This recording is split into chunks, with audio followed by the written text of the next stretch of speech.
Tonight, the parents of the 11-year-old killed in this week's horror crash gives an emotional tribute to their son. Good evening and welcome to ABC News Victoria. I'm Iskhandar Razak.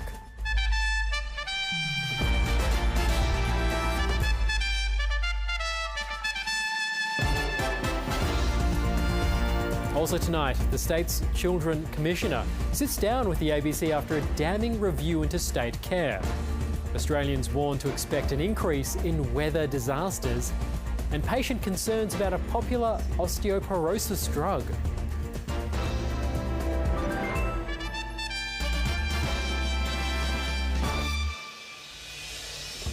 The parents of an 11-year-old boy killed in a horror crash at a Melbourne primary school this week have spoken for the first time, sharing an emotional tribute to their son.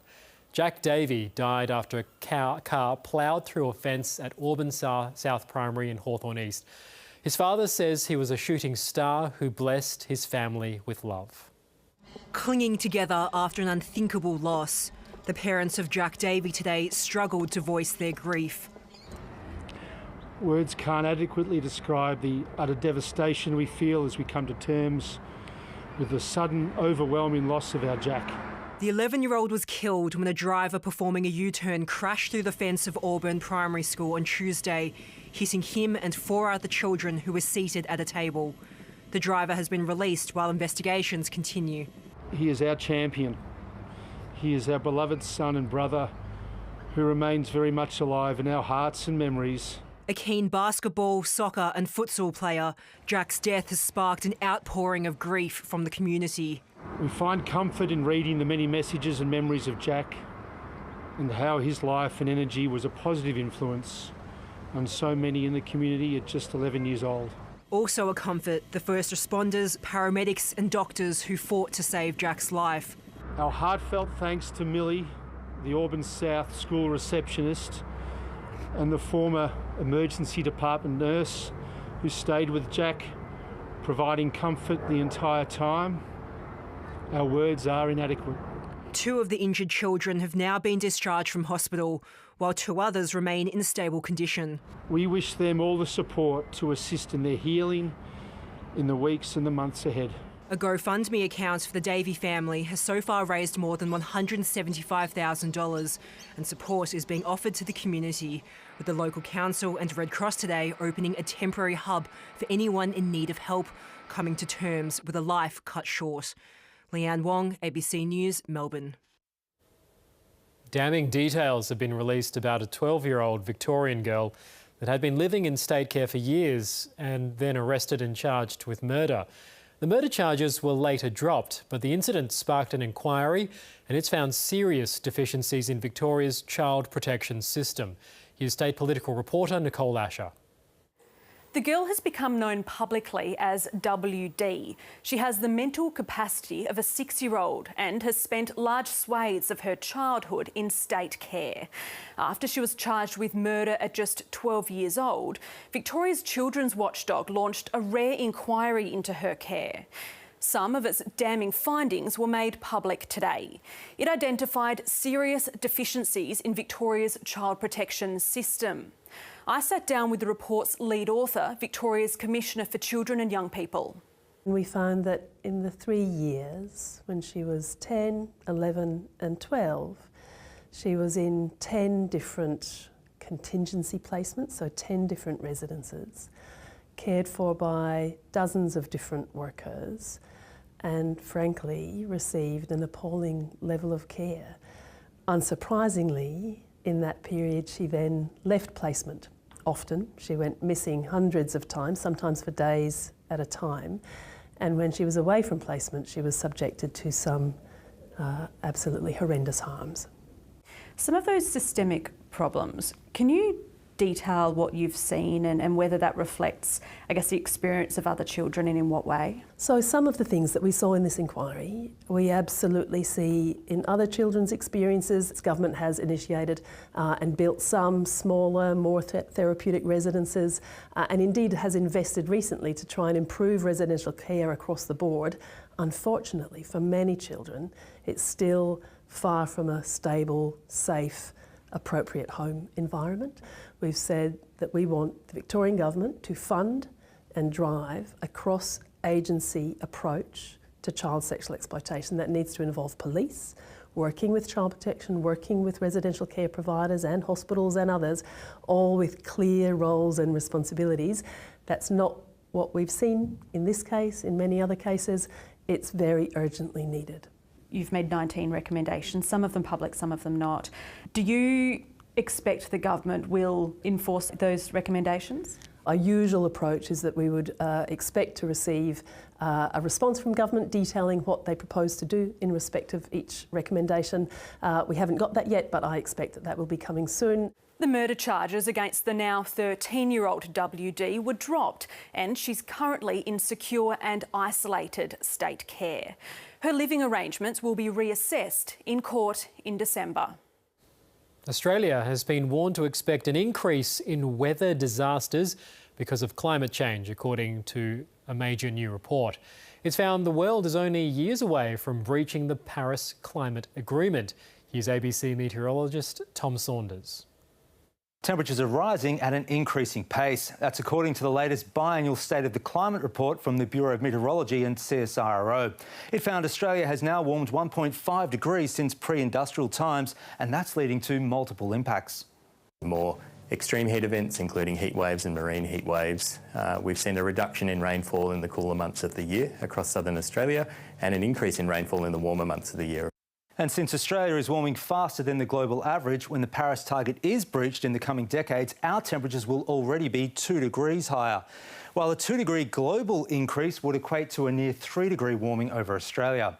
And with hotter temperatures comes a more intense fire season, already up to 25 more dangerous fire days per year. We face more frequent droughts, although short-lived heavy rain is also increasing, raising the threat of urban flooding. For each degree of global warming that we experience, the atmosphere can hold about 7% more water vapour. But more than 90% of the extra heat is being absorbed by the oceans. Australia's seas are simmering at 1.08 degrees above pre-industrial times, and warmer seas are combining with melting ice sheets to raise sea levels up to 5 centimetres per decade along the New South Wales coast. According to climate scientists, the severity of future warming and impacts is solely dependent on emissions. And while the burning of fossil fuels has levelled off over the past decade, the report says the world is a long way from reducing greenhouse gas levels in the atmosphere. At least 95 people have been killed in the worst flooding disaster to hit Spain in decades. Torrential rain battered the eastern region of Valencia, gushing through streets, uprooting trees and sweeping away buildings. Europe correspondent Catherine Diss reports from Spain. From the air, rescue crews scour a sea of mud for signs of life. This woman and her dog winched to safety just in time as floodwaters rapidly rise. Some clamber to rooftops to escape the torrent, hoping they'll be spotted. Cars and trucks, no match for the wall of water.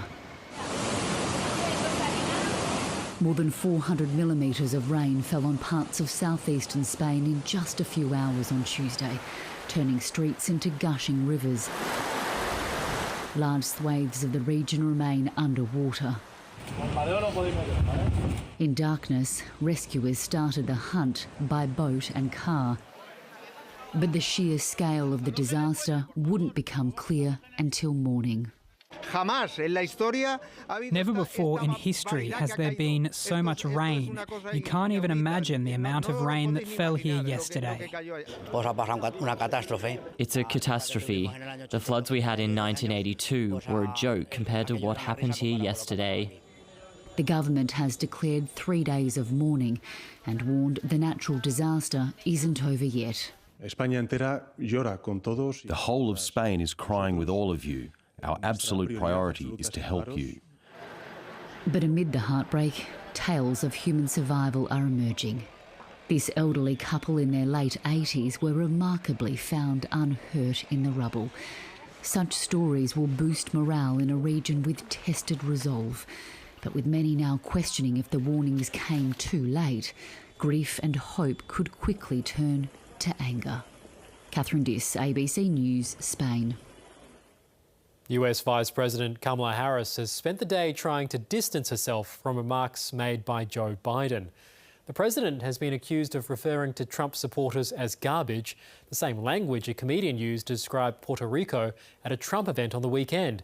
Now it's been seized on by the Republicans, with Donald Trump donning high-vis to dump on the controversial comment. Making a point with the help of a giant new prop. How do you like my garbage truck? This truck is in honour of Kamala and Joe Biden.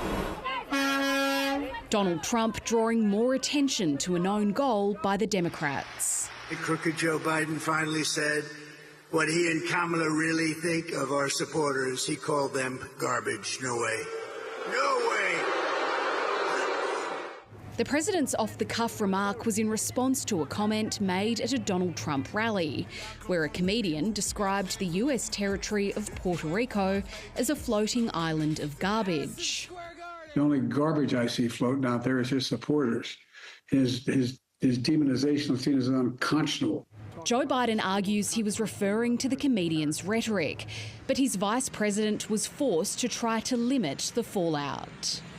Let me be clear, I strongly disagree with any criticism of people based on who they vote for. It's a new headache for Kamala Harris's campaign, especially as she tries to woo more Republicans like Justin Warren, who's decided to switch sides at this election.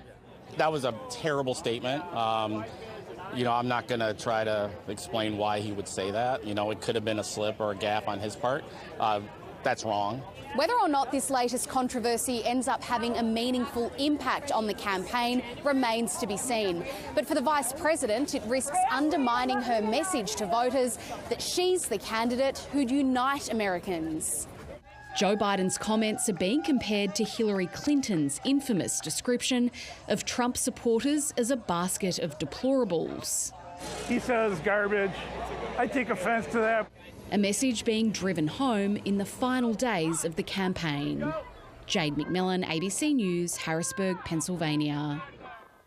Back in Australia, the political heat over free flight upgrades and lounge club membership blew back on the opposition today, with Peter Dutton forced to clarify a claim he'd never called mining magnate Gina Rinehart to request access to her private jet.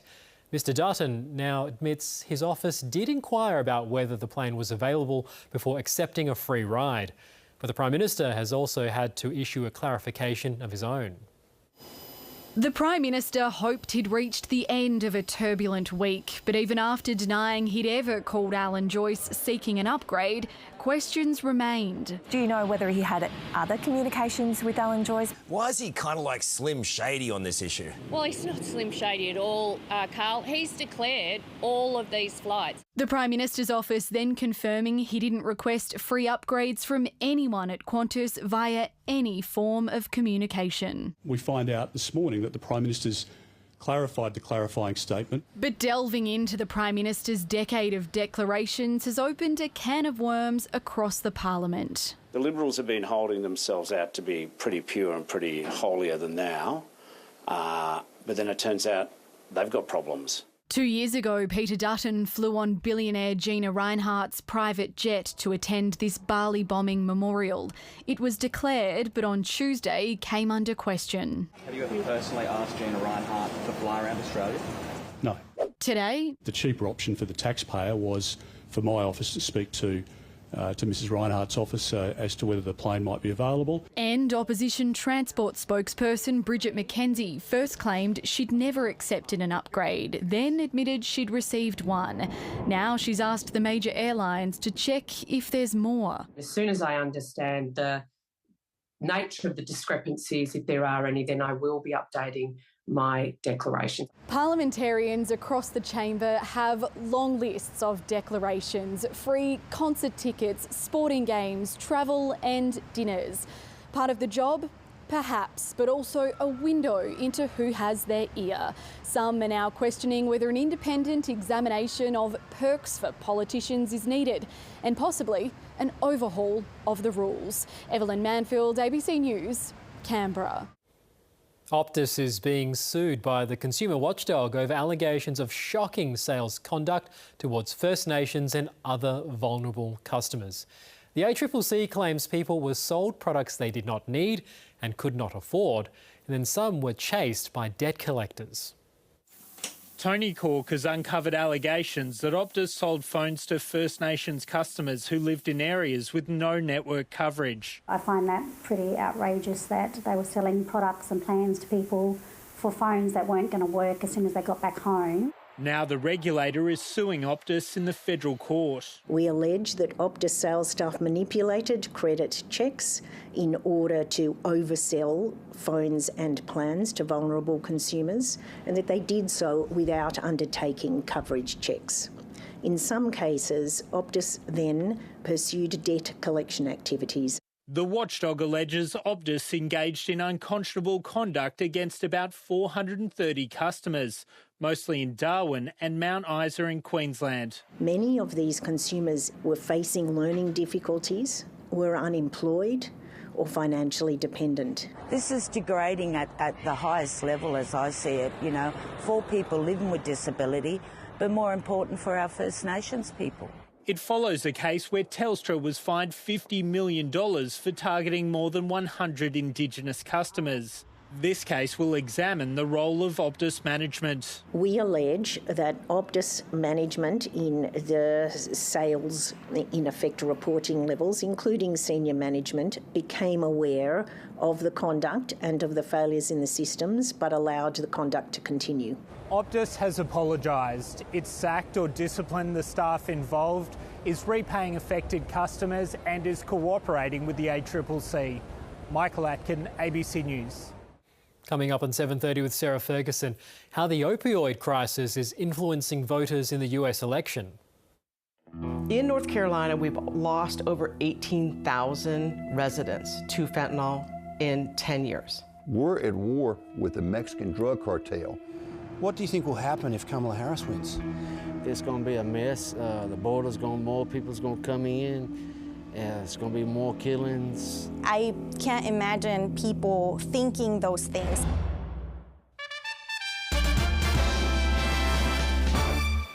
Lebanon's Prime Minister says he's hopeful a ceasefire deal can be reached between Israel and Hezbollah, which could lead to a 60-day pause in fighting. Israel has launched heavy airstrikes on Baalbek in southern Lebanon as it expands its attacks on what it claims are Hezbollah strongholds. Lebanon's health ministry says at least 19 people have been killed, with the Israeli military ordering the entire city to evacuate. The escalation comes as the White House sends officials to Israel for talks amid reports of a draft ceasefire plan put forward by Washington. We want to get to the point where we have a ceasefire and a diplomatic resolution. We are not calling for one right now. What we are trying to do is structure such a diplomatic resolution with all of the relevant parties. The Victorian government has confirmed to the ABC that prisoners in jails are being given access to phones in their cells. It came after inmates successfully argue that it's important to be connected with the outside world. Inside Victoria's Loddon prison, H&M, who we can't identify, are working to make a difference for their fellow inmates. We should have a hand in the decision-making process, and it gives us our voice back.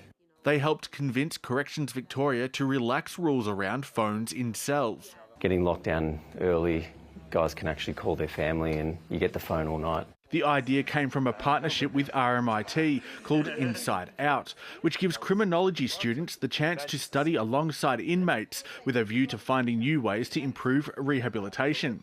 A textbook isn't talking to someone's face, it isn't understanding what someone's really gone through. But improving prisoners' access to telephones is a touchy subject. When the ABC asked the Department of Justice and Community Safety about it, it took 3 weeks to confirm it does allow what it calls wireless phones in all Victorian prisons, which can be used in cells if prison management agrees. The phone calls are monitored, limited to 12 minutes, and can only be made to approved contacts. But prisoners say this gives them an invaluable connection to the outside world and helps prepare them for release. When a person is leaving prison, if they've got a strong supportive family, research shows that they're less likely to reoffend.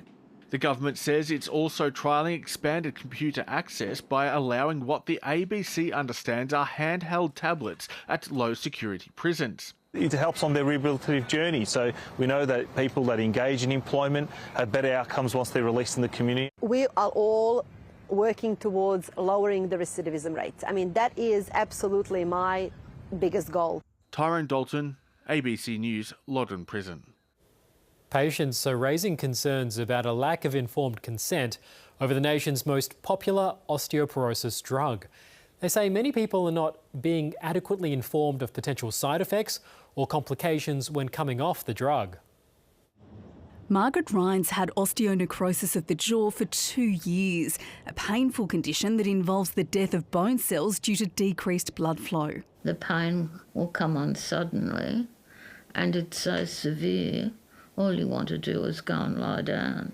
It's a side effect of the osteoporosis medication she was taking, but her specialist hadn't warned her. Osteoporosis reduces bone mass and density, making them fragile. Prolia, or denosumab, works by blocking cells that cause the bone loss.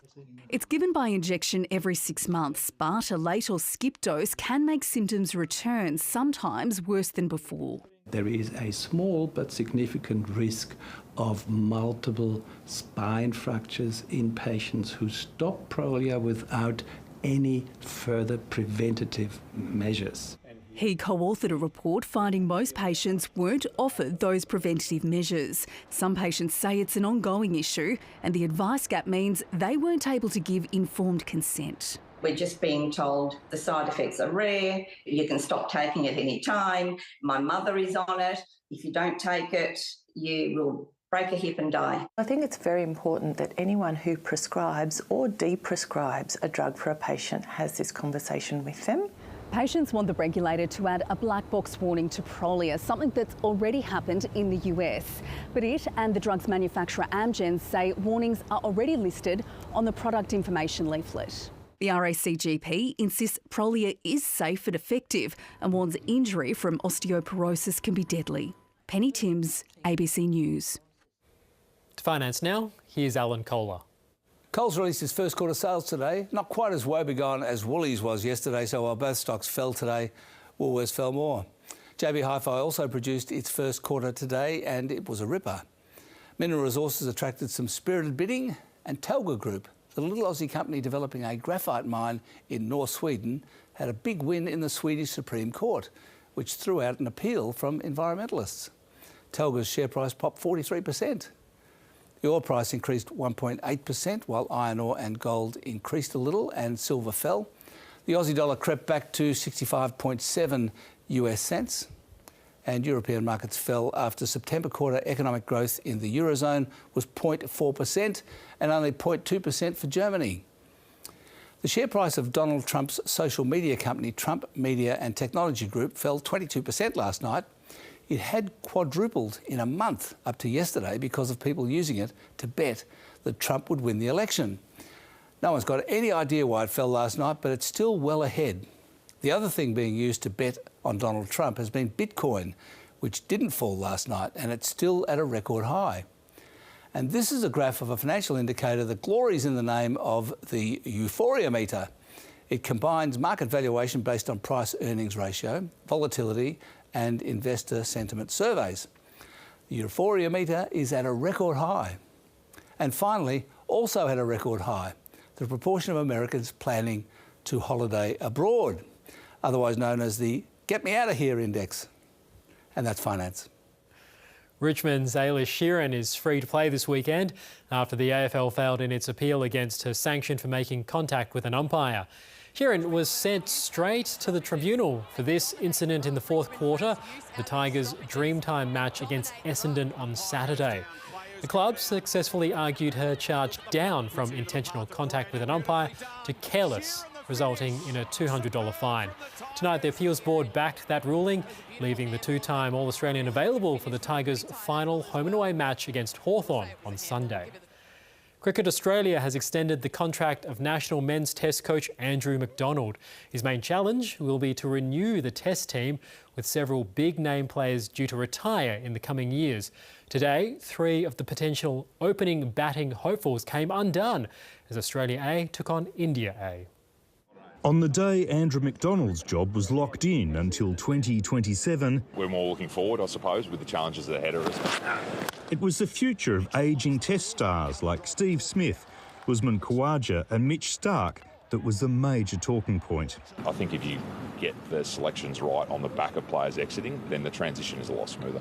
So all eyes were on the action 2,000 kilometres to the north as Australia A took the field against India A, and it was the bowlers who starred. South Australian speedster Jordan Buckingham started the party with his first ball. Down leg side. Has Phillippe taken it? He has. The wickets tumbled after lunch, with Brendan Doggett a standout. Hard struck in front and out. Doggett has 5. He later took a 6th before Fergus O'Neill wrapped up India A's innings for just 107, which set up the bat-off for Australia's vacant opening spot. New South Wales 19-year-old Sam Constas was given the first chance to push his Test claims, but lasted just 3 balls. Edged and out, so Constas is gone. Cameron Bancroft's horror start to the season continued, out controversially for another duck. Top of the thigh pad, absolutely. Victorian hopeful Marcus Harris fell for just 17. It's a poor shot from Harris. It was left to captain and another Test aspirant, Nathan McSweeney, to make a stand, scoring a patient 29 not out off 110 balls, as the home side finished the day on 4 for 99. With 2 centuries already this season, he may have provided the selectors with the one answer they were looking for. David Mark, ABC News.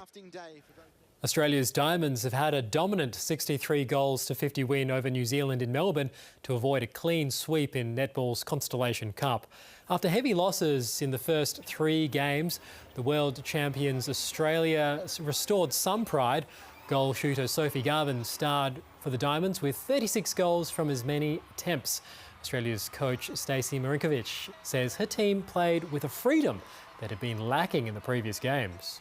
We just relaxed and, just played. And you could tell that they were enjoying it. There were some smiles, there were some high fives, and we celebrated the moment in the moment as opposed to just worrying about what was next all the time.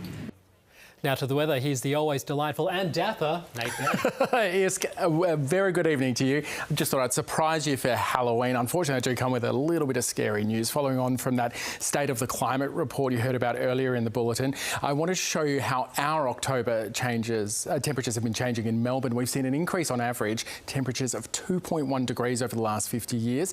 We're now sitting around about 20 degrees, just above for a typical October day. Now today we started right around average, but it was a bit of a widespread. Places like Omeo down to 2 degrees this morning, while it was 13 at Moorabbin, and it was a similar story for the maximums. We were generally between about 16 and 22, but it was warmer in the north. Mildura got to 27 degrees today. We've got a pretty sticky top of 18.7 in the city just after lunch, but it's closer to 15 degrees and on its way to a minimum of 10 now. We've been a lot warmer away from the southeast corner across the nation. In fact, we're watching heatwave conditions in the northwest, above average conditions for much of the country right now. And also I've been watching some severe thunderstorms popping off in southeastern Queensland, northeastern New South Wales through the day today, bringing destructive winds and giant hail as a trough moves up the coast. You can see it in the satellite picture popping off just towards the afternoon. Now for us, a high dominating the southeast means we shouldn't see much by way of rain at all. Tomorrow the stormy weather in the east continues. We've got some action for the tropics as well,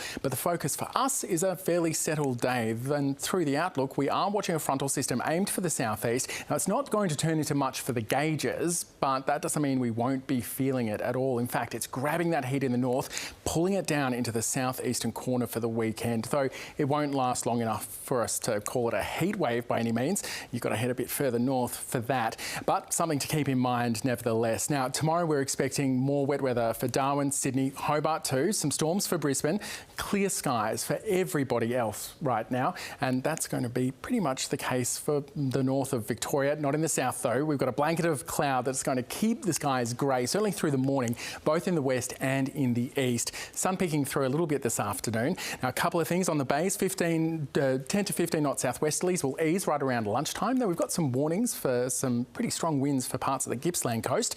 Around the city, it's It's going to be an end to the week with a cloudy start, certainly. It should stay that way for most of the day. A slight risk of a couple of drops, but I reckon you'll have to run around to get wet. OK, here's the outlook you're looking for. It's not long before things warm up. We'll see a peak on Saturday around 27 degrees before a bit of wet weather about mid next week. Isk. Byrne, thank you very much. And 23 on Tuesday for Melbourne Cup Day. That's it for now. Good night.